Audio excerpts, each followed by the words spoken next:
Hi guys, welcome back to the workshop. My name's Dom, I'm the Chief Tech. So today we're going to be working on a Dyson V6 vacuum that doesn't quite work properly. I'll give it a little bit of a service and show you how to do that. So grab yourself a coffee and I'll see you in a mo. Okay, so the fault with this is that it cuts out here and there because it's a little bit clogged inside. These vacuums actually cut out if you block it. So as you can see there, it just starts cutting out if it's going to overload itself. So it's a bit of a safety feature, but if this is too clogged, it starts to do it more and more. So what we're going to do first is take the filter out with this purple bit here. So I'll need a clean in a bit. Either rinse it, or what we're going to try and do in this video is take the clips out and actually take this sock bit off and completely clean the inside, because rinsing only goes so far. And I think you can buy these, but you know what? I'm going to try and do this without spending a penny. Okay, so this red catch here, if you push that down, that opens up this bit here. If you continue to push it down, you can wiggle this chamber off. Very, very fiddly, but you should be able to take that off.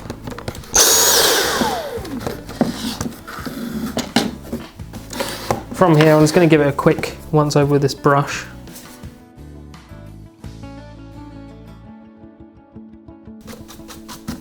Right, so now what I'm going to do is pry it open and get this cylinder bit off. Okay, so I need to pry it open from here.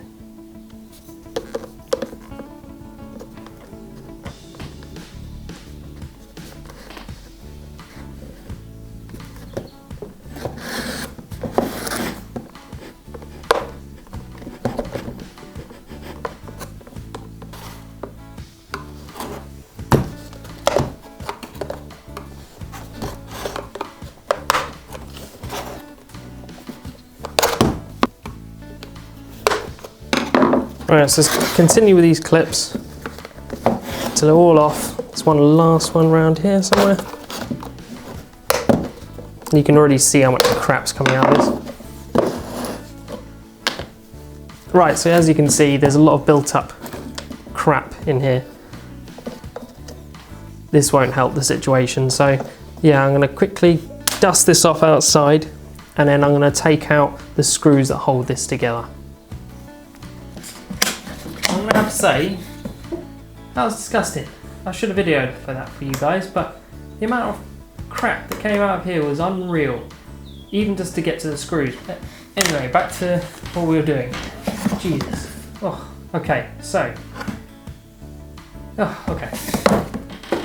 What I'm going to do next is just disconnect the battery.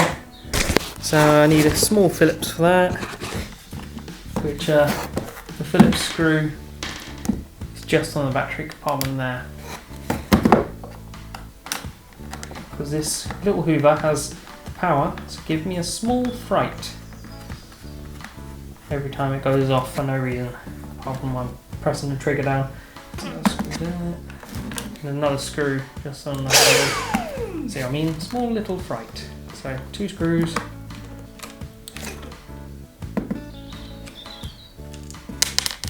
And that releases battery. So now it won't go off. I need to forget which Torx size is it, but it'll be a Torx. Right, so Torx 8-bit can go into these small little cavities here, and there's some screws to unscrew.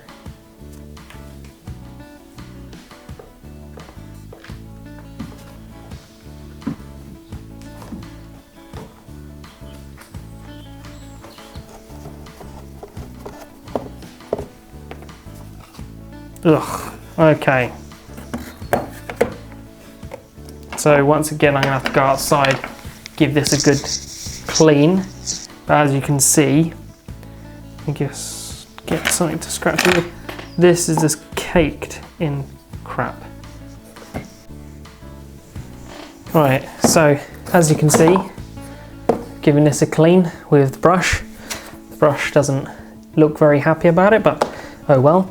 What I'm going to do now is just give these a quick wipe with a damp cloth.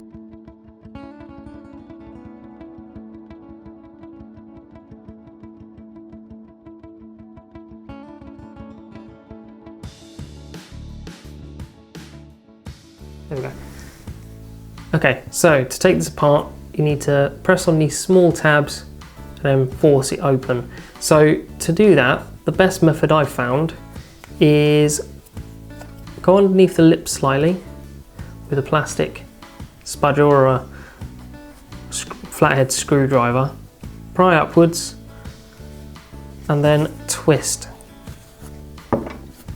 Will pop out, then a little twist. Being very careful. So once you've done that, you can start doing that on the other side.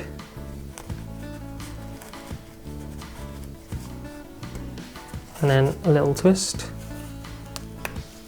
Once you do that, make sure you don't hold tightly onto the inside of it, if that makes sense, because there's a skeleton to this. So once you've popped out just a little bit, you'll be able to pry it open and go from there. So now I've done that, that's one side out, that's the other side, and now as you can see it's almost like a little sock and there's loads of crap inside of it. What you will be advised to do is give this a rinse, but what you'll find is if you do this method, if you're careful enough, you can make it last for a lot longer. Now I'm going to empty this sock thing of crap and then give it a little dust, and then that's the filter done. Okay, so what I've done while I was emptying it was give it a thorough rinse, because a lot of the crap didn't want to come out without a really good rinse. So obviously before I install this, I'm going to make sure it's completely bone dry. So yeah, I've given everything a good wipe down. So as you can see, all the plastic bits are nice and clean now. Making sure I'm not touching any of the electrics. So what you can do now is just pull this plastic bit towards you very gently. Make sure you're not destroying any of the gaskets. And as you can see, that's covered in crap as well, which I'm going to give that a good brush out outside. And what we'll do is I'll clean all in one go. Okay, so now you're going to need a little, either a spudger or a little flathead, and inside here there's a clip. So you need to push one side while also simultaneously pushing the yellow plastic away from the motor. So push away, you should be able to do both sides like this. Pop that. So push away, one clip in, and then that's separated. And you should be able to wiggle that off. So once you've got them clips in, just pull it apart. It can be quite hard to pull apart. Cool, so that's the motor end done. I'll give that a bit of a brush out in a mo. But we're going to focus on this bit now. So this will be another T8 screw set, so two on the outside of this plastic bit here, and you might need to dust it out, but there's a few in here as well. So 1, 2, 3, 4 inside.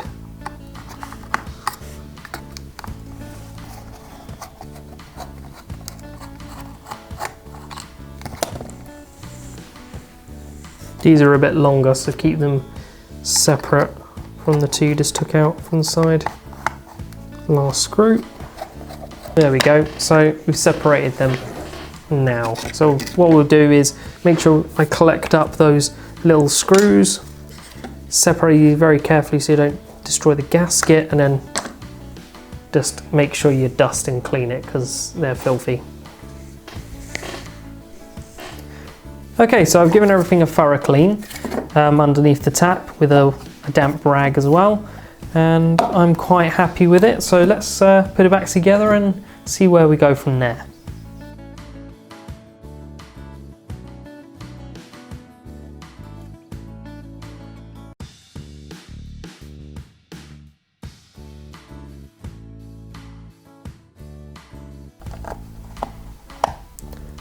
Remember to go anti-clockwise at first so you can get into the right thread, and then screw it down.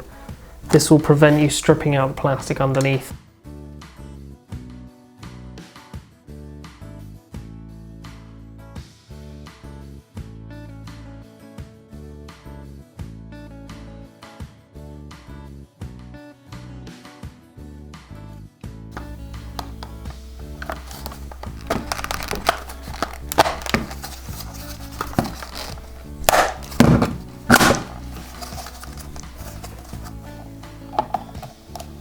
Be careful not to damage the seals. Right, so there we go, that's in place and correct position. Right, now, if you spotted my mistake a minute ago, I put this on way too quickly and forgot about this bit. So, yeah, just looking around the back, yep, that's correct. Now, we put these screws in.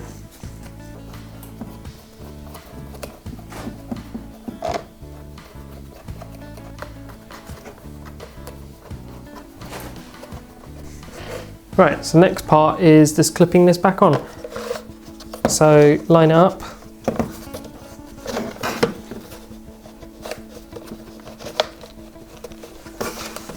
And push together. It takes a bit of a knack, but you should be able to do it quite easily if you have a bit of patience.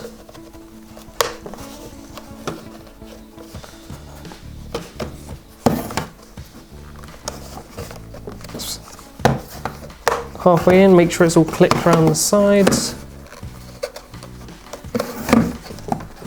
And that's on. Right. Okay, the final two parts are put the battery in, because you need to have access to the two screw holes before you put the chamber back on. It's a Phillips head screw.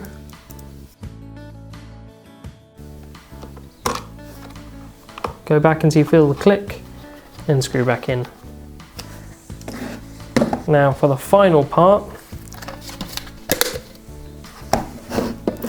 you want to tilt the nozzle away from, well, tilt the nozzle so it goes upwards slightly so you can get it into that groove. Make sure it's lined up properly. So the groove is there, tilt it upwards. Then from then you should be able to maybe even hold the button down. There we go. Get a right hash of this and it should click in place. There we go. Now, so that works, nice. Now, I was going to put this back in, but it's still kind of wet. So I'll wait until that dries a little bit. I'm going to put it on its little skeleton thing first. Put that on and push the tabs in.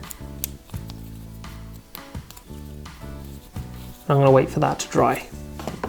But otherwise, that's how you service a Dyson V6. I believe it's very similar to the V7, but there might be small differences in where screws are located and whatnot, I don't. And thanks for watching, guys. Like, comment and subscribe and all that good stuff. That's been the Dyson V6, and remember, if I can fix it, you can fix it too. Just give it a go, you never know what you can do. So I'll hope to see you on the next one. See you soon.